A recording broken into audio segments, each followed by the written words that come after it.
El Consejo Económico y Social de la Ciudad de México, el Comité Científico para la Reconstrucción y Futuro de la Ciudad de México, la Universidad Nacional Autónoma de México, Facultad de Estudios Superiores Iztacala, presentan la capacitación en línea para profesionales de la salud mental, adopción de un modelo de planeación sistémica y o estratégica para la construcción de protocolos de reacción relacionados con el impacto emocional en la población y el estrés postraumático.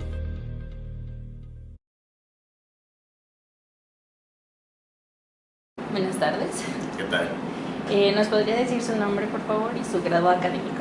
Claro que sí, doctor David Alberto Rodríguez Medina, de la Facultad de Psicología de la UNAM. Ok, ¿doctor en qué? Doctor en Psicología. Perdón. Bueno, el día de hoy nosotros quisiéramos hablar un poco respecto a la investigación que se ha hecho en cuanto a el estrés postraumático como consecuencia de los desastres naturales. Entonces traemos un pequeño guión que habla más bien, como lo mencioné, respecto a la investigación. A raíz de lo que sabemos que sucedió en el temblor del 85 y consecuentemente ya en el del 2017. Bueno, nos gustaría saber cómo fue que se organizaron las brigadas en ese entonces para salir a apoyar a las víctimas del desastre, y una vez que identificaron a las víctimas, ¿qué fue lo que siguió ya como tal para identificar el estrés postraumático en dicha población? Ok, bueno, pues a partir del año pasado, pues una situación emergente, para no variar, no estábamos preparados para salir en grupos, sino tuvimos que organizarnos ya directamente aquí para poder estructurar cómo íbamos a operar en estos equipos psicológicos. Lo primero que hay que tener en cuenta es la valoración del equipo, con qué recursos humanos contamos y, dada nuestra expertise, con qué recursos también materiales podemos accesar a las zonas más complicadas. Ya una vez estando aquí y teniendo en cuenta los recursos humanos y materiales, pues lo que procedió fue hacer un plan rápido de intervención. Nos dividimos por grupos de psicólogos y estos grupos nos íbamos a estar rotando en diversas zonas de desastre. Se fue primeramente a la región del sur, en Xochimilco, a un pueblo que se llama San Gregorio, y posteriormente fuimos rotando con otro grupo en otra zona centro, allá en Tlalpan, hacia Tasqueña, y luego en otra colonia un poquito más hacia el norte, de tal manera que pudiéramos nosotros como psicólogos primero evaluar cuáles eran las condiciones necesarias de atención en crisis. Hay un protocolo ya más específico de intervención en crisis, y posteriormente saber si había condiciones para poder registrar con nuestros equipos de medición psicofisiológica, para tener una evaluación de qué tanto cada una de las personas que atendemos está afectada por el trauma per se del desastre o por la situación social que en ese momento puede estar viviendo, incluso después de este desastre. Entonces lo que nosotros hacemos con estos aparatos o estas herramientas es valorar la actividad del sistema nervioso autónomo para conocer las respuestas vegetativas de las personas que vamos a atender. Quienes logramos evaluar que tienen una actividad más o menos con valores normalizados, no son objeto de atención clínica, sino más bien hacemos una medición grupal, comunitaria, para identificar a los pacientes que tienen problemas para manejo de sus síntomas físicos y psicológicos. Levantamos algunos datos utilizando algunos equipos de temperatura. El más sencillo, se llama Dermaterm, es una banda que se adhiere a la piel, cambia de color de acuerdo a la temperatura. Y vamos viendo que si el color de esas banditas cambia arriba de 90 grados, vamos viendo que el paciente o la persona no tiene tanta complicación para manejar su estresor. Debajo de 90 grados 90 grados Fahrenheit es cuando nosotros pensamos que puede tener complicaciones para el manejo del dominio simpático, es decir, las respuestas vegetativas de lucha o huida. Y una temperatura sumamente baja, que sí ya requeriría atención clínica, es por debajo de 80 grados Fahrenheit. Entonces, eso es una bandita que es sensible, aunque no es tan específica, no es tan precisa. Sirve clínicamente para valorar más o menos cómo está el paciente. También llevamos otro tipo de aparatos. Un aparato que evalúa variabilidad de la frecuencia cardíaca, o más bien la coherencia de la variabilidad. Es un aparato comercial de la empresa M-Wave. Es un sensor que va colocado en el lóbulo de la oreja y nos va dando en tiempo real la frecuencia cardíaca y la distancia entre un latido y otro, que se debe a esta medida que se llama variabilidad de la frecuencia cardíaca. Cuando la distancia entre un latido y otro es muy estrecha, muy corta, la frecuencia cardíaca está acelerada, se dice que hay actividad simpática, es decir, que el organismo todavía está activado. Cuando la variabilidad, es decir, la distancia entre un latido y otro es más grande, se activa nuestro sistema de defensa, nuestro sistema nervioso parasimpático. Entonces, al colocar este sensor, vamos viendo en tiempo real cómo está la actividad cardiovascular del sujeto, y una vez más nos permite identificar a este sujeto si puede manejar el estresor con sus propios recursos, y este otro va a requerir de nuestro apoyo. Y finalmente, lo que hemos estado trabajando con más estudios más rigurosos aquí en la facultad, son los estudios de temperatura con imagenología térmica infrarroja.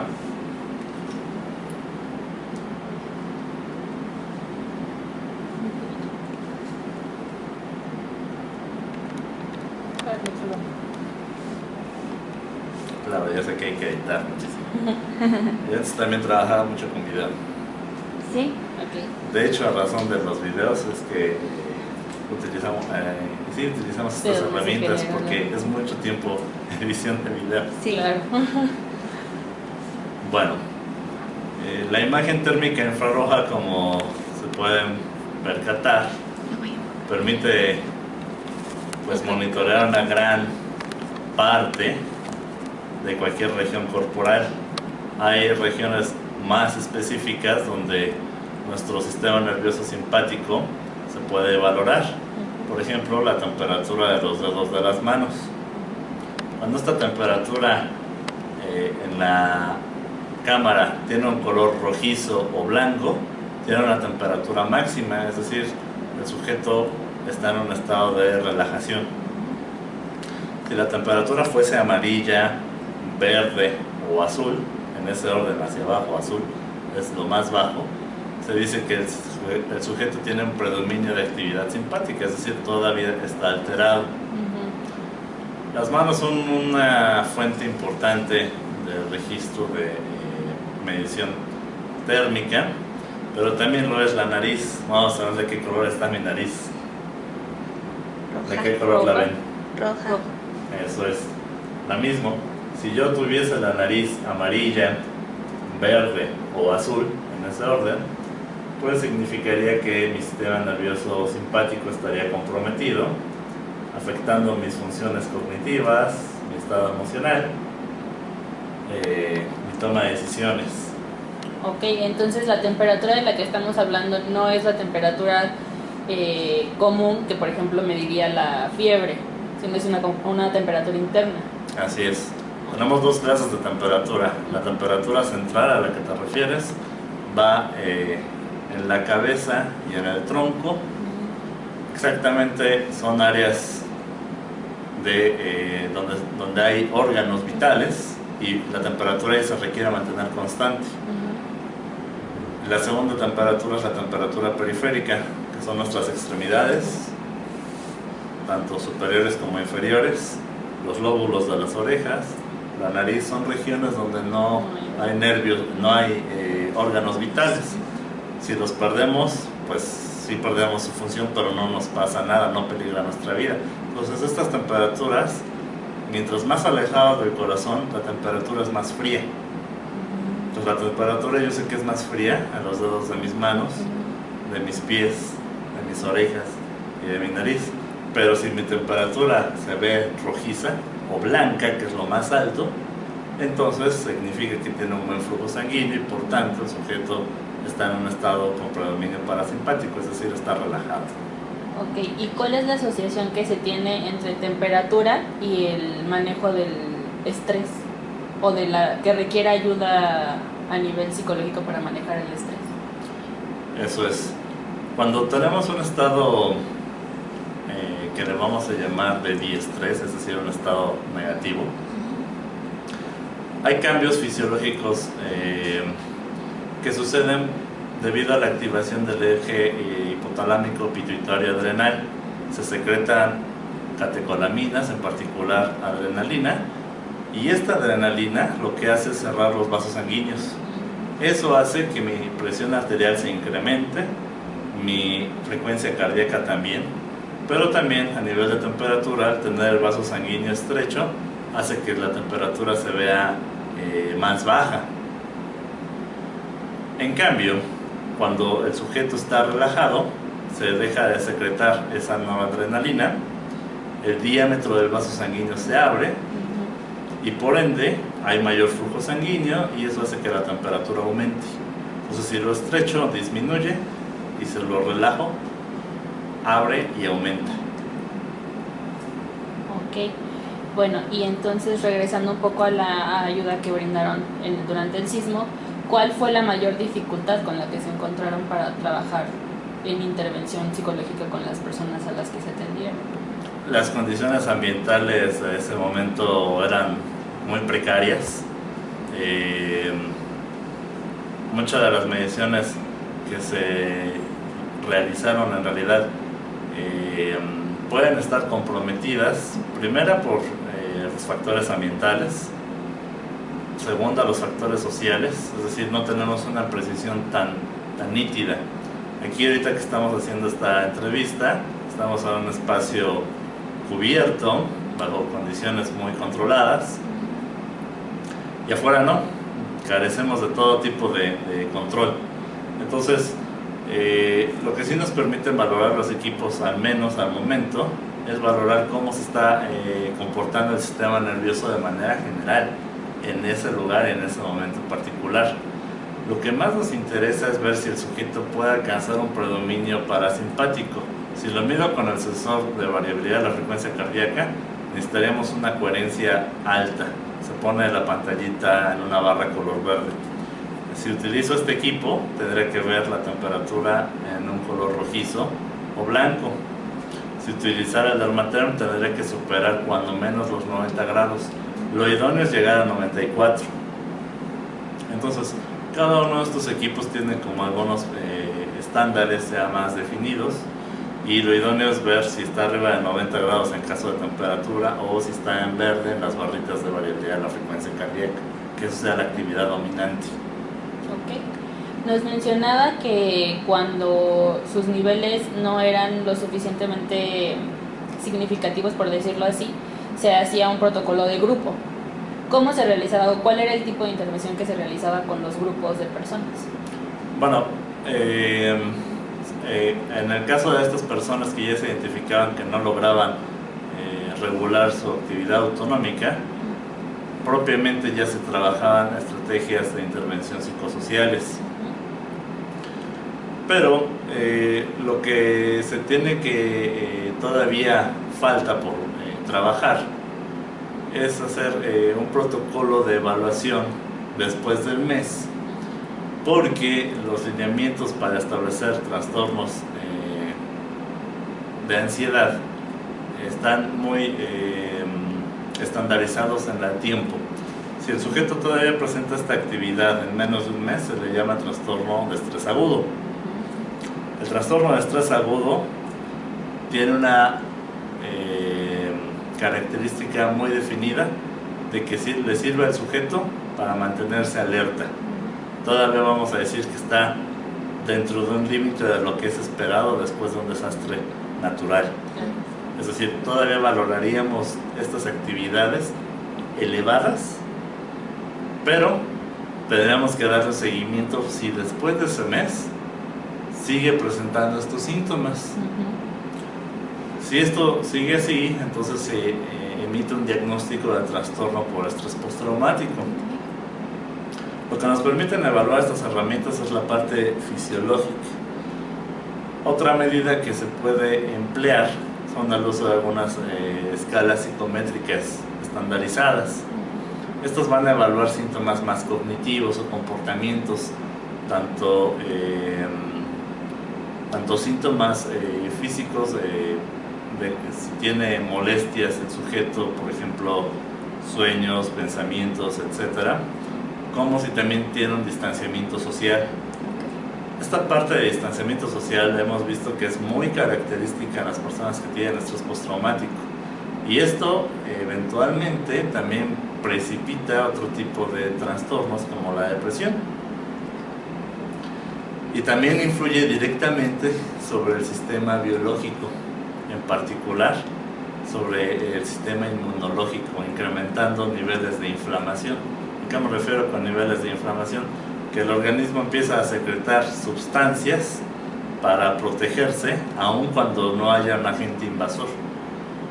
Toda esta retroalimentación, desde el distanciamiento social hasta mantener un nivel de activación elevada, empieza a generar aislamiento y conductas de enfermedad, es decir, fatiga, cansancio, síntomas depresivos. Entonces todavía se tiene que hacer un seguimiento con estas personas que ya se habían detectado aquí que son vulnerables, a ver qué sucede con ellas después de un mes. Ok, entonces su intervención solo fue enfocada a identificar a las personas en ese momento, o se les dio un seguimiento quizá una semana después o 2 semanas después. En las personas que fueron valoradas en el lugar, solamente en ese momento. Okay. Todavía hace falta un protocolo para hacer esa brigada. Ese protocolo, por supuesto, tendría que ser diseñado por gente de la universidad, que somos los que vamos, con el apoyo del financiamiento del gobierno. Ok, ahora en su experiencia personal, ¿cómo vivió este proceso en el que, digamos, presenció lo que fue el sismo del 19 de septiembre del año pasado, hasta el momento en el que usted llegó a estas brigadas de atención? O sea, ¿cómo fue su experiencia personal en cuanto a la situación en conjunto, en global? Pues fue una transición interesante, agradable, porque lo que primero uno valora es precisamente el resguardo personal, familiar e incluso material. Cuando uno ve que lo que está en su entorno inmediato está, vamos a decir, seguro, entonces ya es capaz de ver con otras personas cómo puede ayudar. En mi caso personal, al término de evaluar rápidamente si mi familia, si la familia de mi pareja, etcétera, está bien, lo primero que uno piensa es, bueno, vamos a ver cómo está la situación para ver si es necesario que podamos apoyar. Y así nos movilizamos en las primeras horas. Empezamos a hacer los contactos para saber cuáles eran las necesidades de todos. Era un caos por la falta de comunicación. Eso fue sumamente difícil, poder accesar rápidamente con los contactos que uno tiene. Pero al poco tiempo que se pudo restablecer la comunicación fue cuando empezamos a organizar estas brigadas. Yo en lo particular sentí un compromiso personal y profesional, incluso me atrevería a decir que moral, porque cuando nosotros egresamos de la universidad tenemos un juramento de prestar nuestra atención, nuestros servicios para con otros. Eso es independientemente de las utilidades financieras. Y entonces ese compromiso social y personal hace a uno moverse. Si yo estoy bien, y los demás de mi alrededor también, o sea, si no necesitan de mi apoyo, entonces puedo ir a apoyar a los demás. Se me fue la pregunta. Bueno, respecto a nosotros sabemos que es independientemente de la profesión, en este caso de la psicología, sabemos que presenciar un evento como lo que es un sismo de tal magnitud puede llegar a ser también estresante para nosotros como profesionales, el llevar a cabo las intervenciones, estar en contacto con toda esta situación de shock. Entonces, la pregunta es si ustedes como profesionales encontraron entre ustedes algún tipo de problemática, de alteración, de casos de estrés por la exposición a la situación directa. Sí, incluso me atrevo a decir que personalmente también altera a uno a lo largo de unos días de estar expuesto a todo tipo de noticias, tanto en televisión como las que les van contando a algunos, o simplemente la exposición de imágenes muy desagradables, por supuesto va permeando la estabilidad personal. Entre los síntomas precisamente de estrés postraumático está precisamente el tener pesadillas de estas imágenes recurrentes. Al cabo de algunos días todavía vieron como que la alerta sísmica volvió a sonar. No recuerdo bien, pero me acuerdo bien de cuando menos de una noche. Entonces la gente ya estaba muy espantada, muy alterada, y ese reforzamiento social, por supuesto, va a inducir todos estos cambios. Yo creo que lo más difícil es ver precisamente ver la vulnerabilidad a la que nosotros también nos enfrentamos como sociedad en esta ciudad, y que no estamos capacitados ni preparados. Creemos que nuestro hogar es sumamente seguro, y vemos que el hogar de muchas personas se había afectado. Algunos otros compañeros que también participaban en las brigadas, pues también fueron manifestando algunos problemas, precisamente trastornos de sueño. Pero en realidad nosotros, como tenemos una capacitación clínica, de alguna manera tenemos cierto distanciamiento emocional de conocer que esta sintomatología se debe por esta situación, y eso hace que nos brinde de tener que dar explicaciones poco constructivas, de tal manera que si experimentamos los síntomas, lo más recomendable es simplemente ver si en el transcurso temporal de este mes se siguen presentando, se apaciguan, o evaluar si somos vulnerables a seguir manifestando estrés postraumático. Nosotros ya conocemos como psicólogos que las personas que han vivido situaciones difíciles en su vida, que han estado expuestas a violencia, tienen mayor vulnerabilidad de desarrollar este tipo de trastornos. Toda esta actividad que les mencionaba, desde la actividad fisiológica autonómica, es decir, la frecuencia cardíaca, la temperatura o este nivel de inflamación, es más elevado en las personas que han vivido experiencias traumáticas previas. Las personas que no hemos vivido eso, experimentamos temporalmente los síntomas, y al cabo de ese mes se espera que regresemos a la normalidad. ¿Qué es lo que más nos funciona? El apoyo social. El apoyo social es nuestro principal protector, no nada más a nivel psicosocial, incluso a nivel biológico. Para eso tenemos familia, amigos, personas con las que contamos.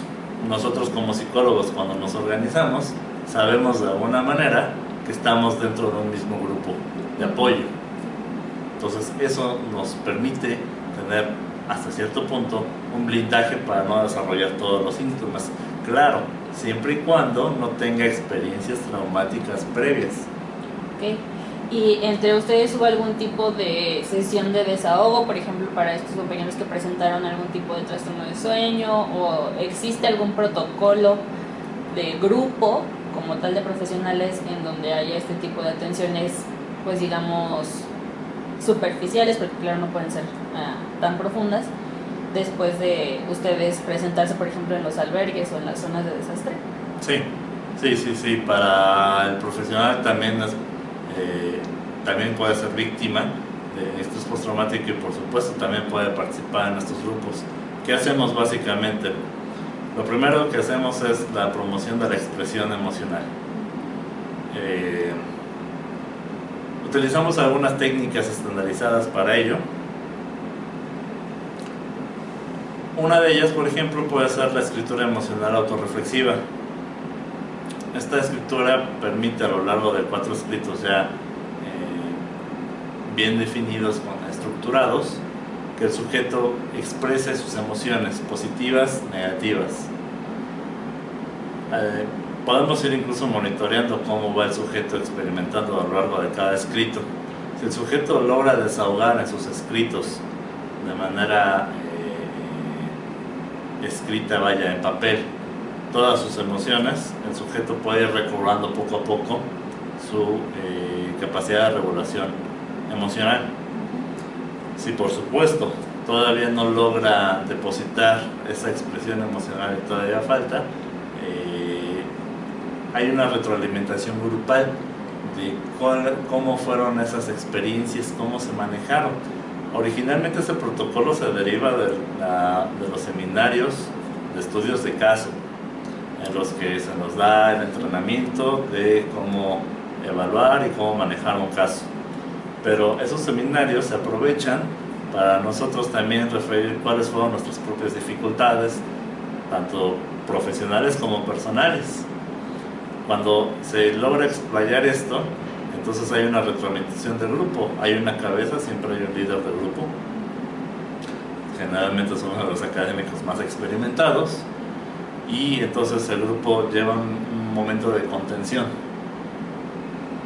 Eso es hasta una fase 2, si en la primera parte de la escritura emocional el sujeto no logra depositar ahí su experiencia emocional.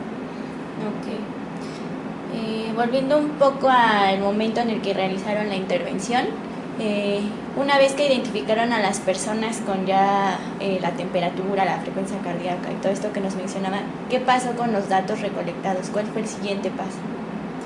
Bueno, hay muchos datos que se obtuvieron, pero como mencionaba al principio, muchos de esos datos están comprometidos, entonces los registramos, pero no hemos publicado estos.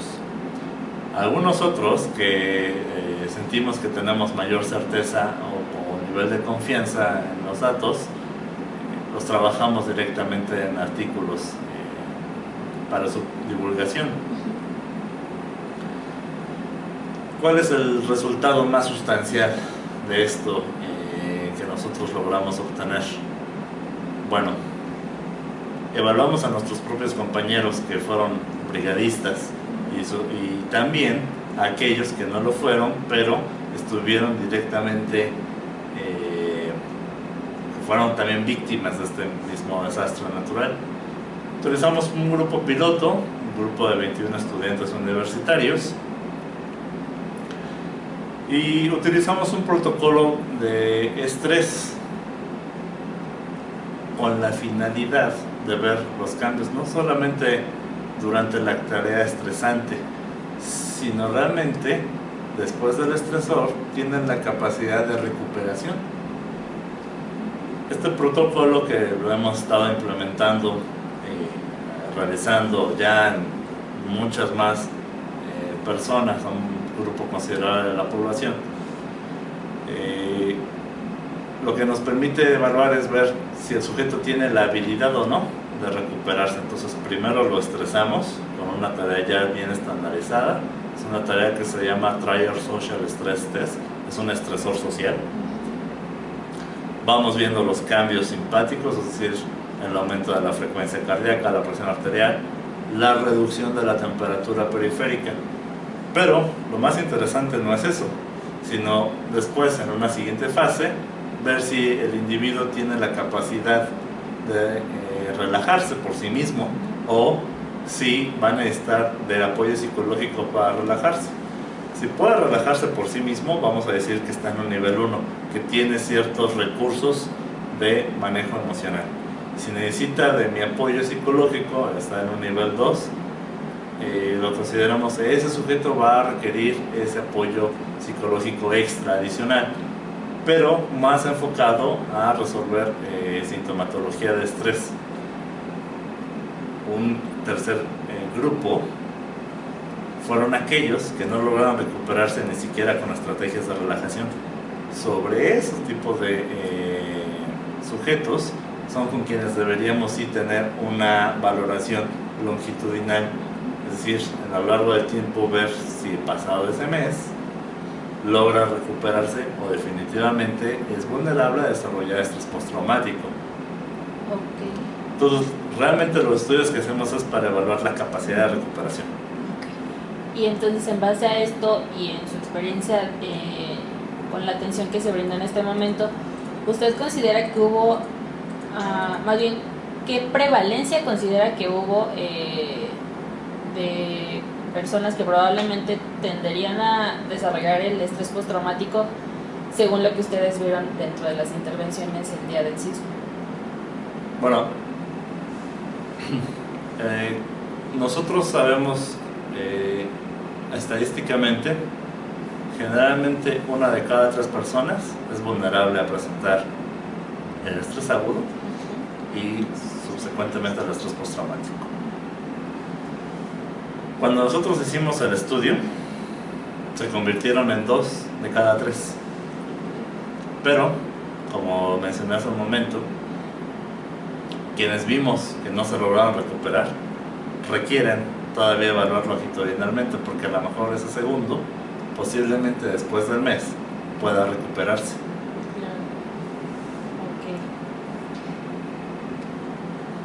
Ok. En ese momento que realizaron la intervención, ustedes ya llevaban un plan de acción de evaluación de las víctimas del desastre natural. ¿Existió alguna modificación o siguieron al pie de la letra como el plan que se tenía de identificación de toda la sintomatología? No, siempre se pondera al momento que uno llega a un lugar de zona de desastre cuáles son las condiciones. Es decir, tengo que ver tanto la locación física, la necesidad primaria del paciente, cuál es la necesidad física que requiere atención médica, atención social o atención psicológica. Normalmente las personas con las que trabajamos ya estaban fuera de peligro físico. Algunos paramédicos incluso van señalando esta persona presentaron estas crisis nerviosas como normalmente o comúnmente se conocen. Pero crisis nerviosa para nosotros como psicólogos como tal no existe. Lo que existe es trastorno de estrés agudo. Ahora, si nada más nos guiamos por lo que nos dice el paramédico, corremos el riesgo de ser negligentes y no evaluar al resto de la población que puede estar presentando.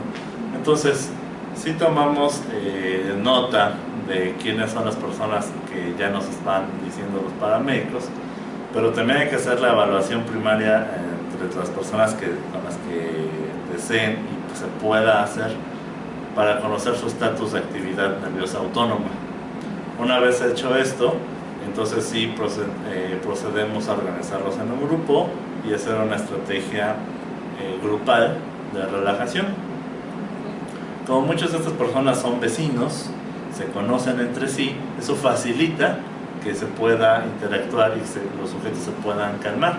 Finalmente el sujeto ve, bueno, yo ya estoy bien, a lo mejor mi casa está súper mal o ya la perdí, y esta cognición va a impedir propiamente que el sujeto pueda relajarse.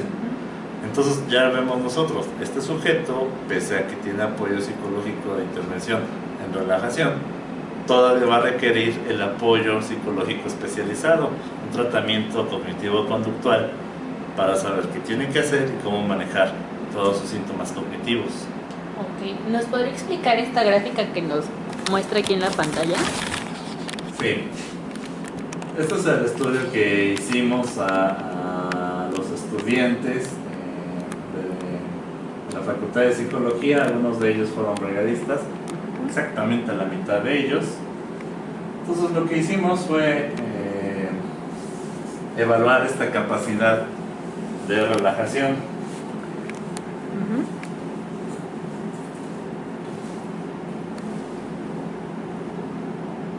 Cuando llegaron al aula, medimos la temperatura de la nariz.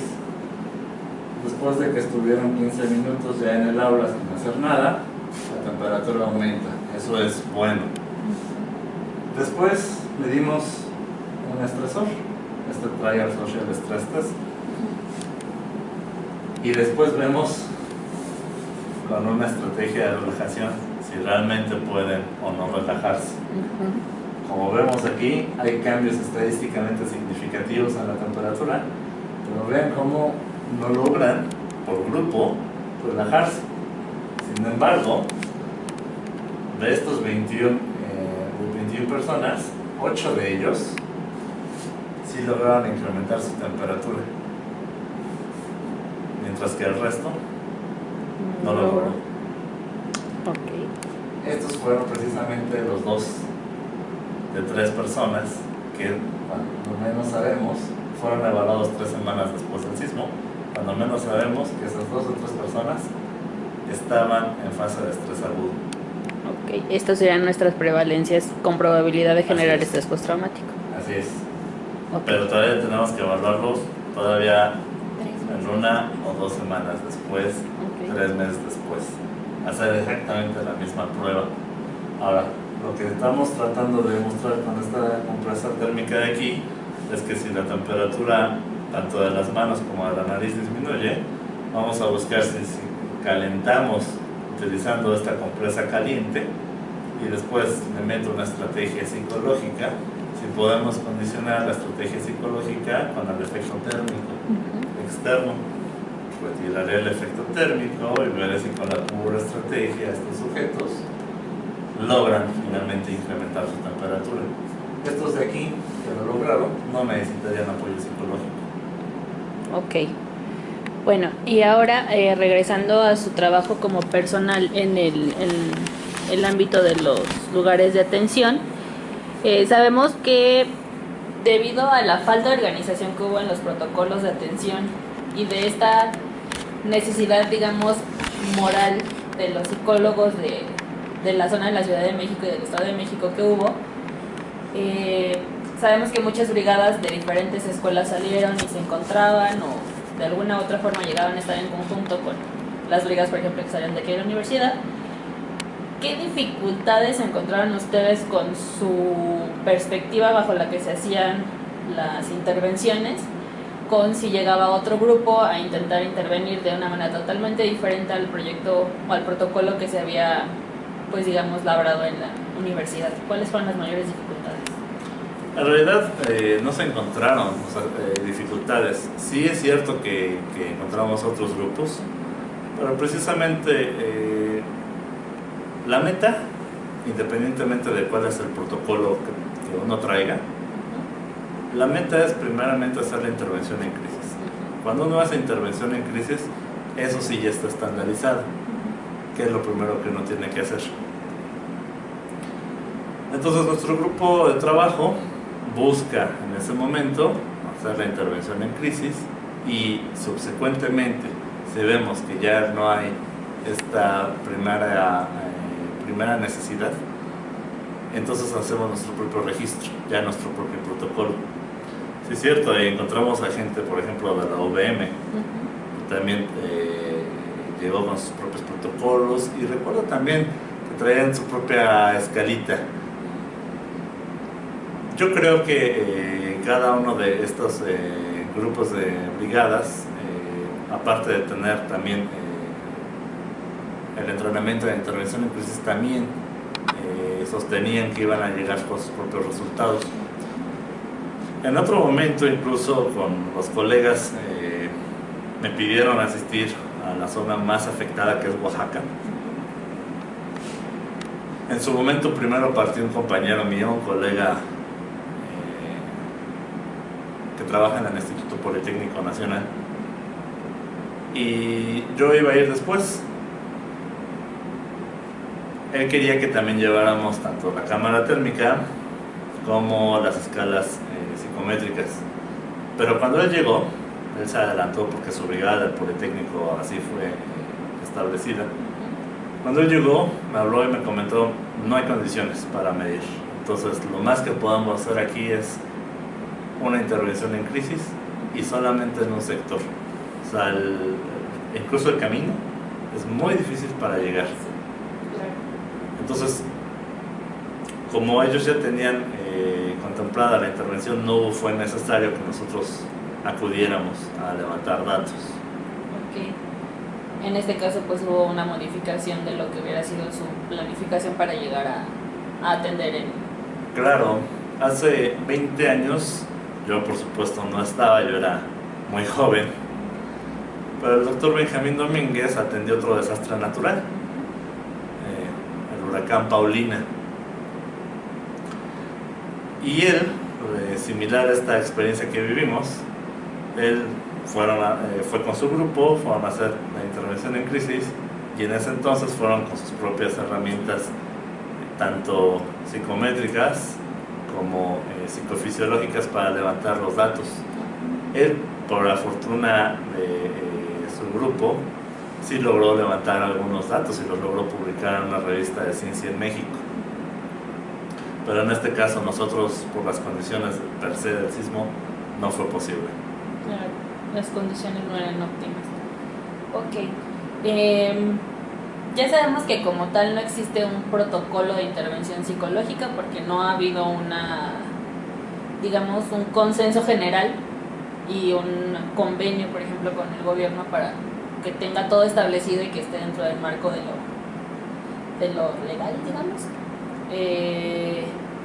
¿Qué considera usted que hace falta para generar este protocolo? ¿Qué es lo que debería de contener y cuáles son las limitantes que tenemos ahora para no tener un protocolo de atención de primera mano después de un desastre natural? Bueno, en México hay algunos grupos como el Colegio Nacional de Investigación en Psicología, el CENEIP, que regula en sí todos los procedimientos psicológicos profesionales que se deben considerar. Incluso hasta hay un manual de código ético del psicólogo.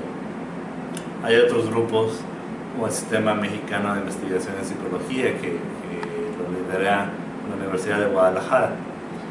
Pero para poder establecer un protocolo estandarizado, sí necesitaríamos hacer un consenso a través de estos organismos. Estos organismos se nutren fundamentalmente de la universidad de aquí, la Universidad Nacional Autónoma de México, como algunas universidades estatales. Entonces necesitaríamos algunas reuniones, específicamente un cuerpo en particular que sea de atención e intervención en crisis y desastres naturales, para establecer cuáles son los lineamientos. Pues si tenemos un desastre natural con estas características, no nada más van a ser las físicas, porque eso es independiente si es un huracán o es un sismo que se lleva a mi casa o a mi familiar o a alguna de mis pertenencias, o inclusive a alguna parte física mía, sino más bien establecer los protocolos de estandarización de las condiciones A, B, C.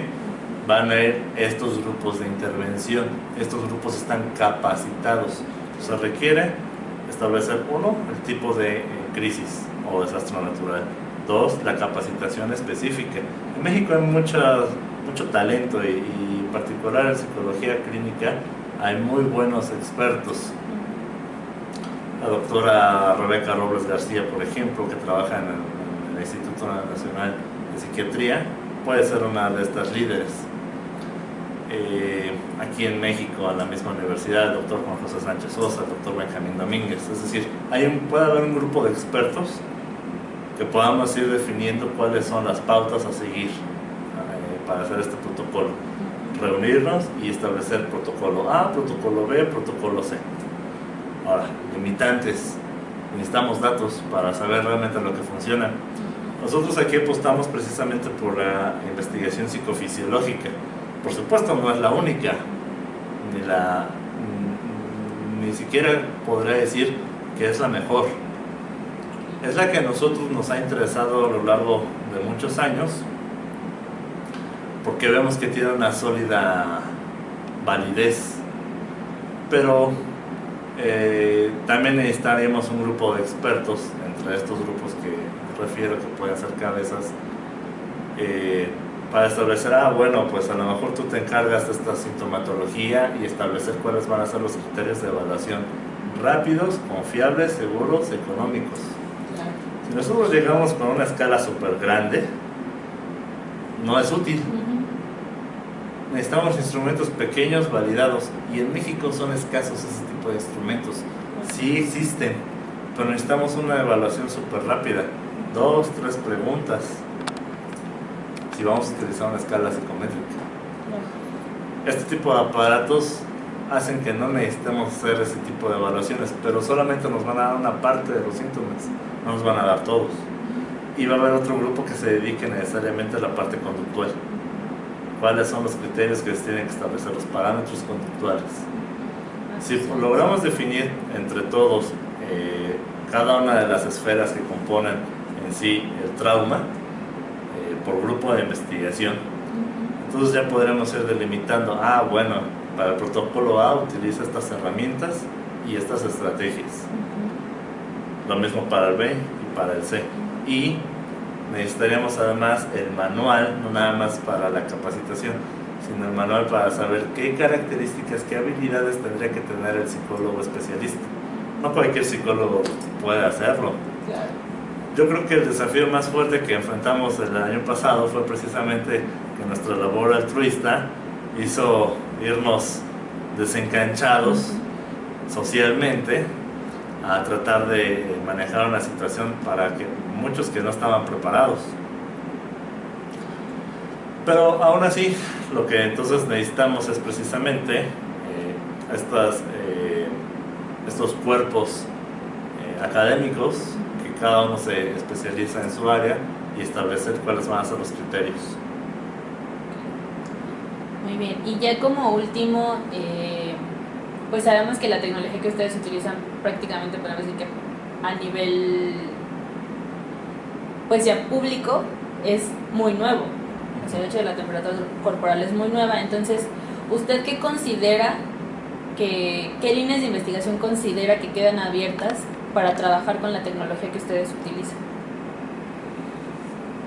Esa es una pregunta muy amplia. Claro. En el caso de manejo por estrés, nos hemos enfocado en esta regulación autonómica, en particular con estos instrumentos cardiovasculares. También hay otra tradición muy sólida aquí mismo en la Facultad de Psicología sobre la evaluación de la electromiografía de superficie. Hay una doctora, la doctora Lolita Rodríguez, se encarga de esa área. Utilizar un equipo de electromiografía, también los hay portátiles. Uno los lleva, utilizan pilas y puede colocar su sensor. Se puede registrar en algunos muy particulares, en la frente por ejemplo, en los trapecios, en este músculo que se llama extensor. Entonces podemos ir registrando esta actividad electromiográfica. Ya hay estándares, ya hay valores que dice cuál tiene que ser el valor de una persona sentada en reposo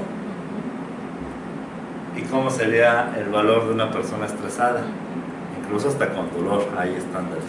Entonces la electromiografía sería un área de oportunidad de intervención del psicólogo, tanto de evaluación como de intervención. Cualquier procedimiento psicológico, el que sea, que disminuya la actividad somática muscular, la actividad cardiovascular, es efectiva. Yo trabajo en un área de clínica y salud en el hospital Vista Zaragoza, y afuera del hospital vemos que hay personas haciendo tai chi. Yo no me he interesado, pero hay colegas que se han interesado en ver los efectos cardiovasculares, en presión y en algunos otros químicos del organismo de realizar estas técnicas.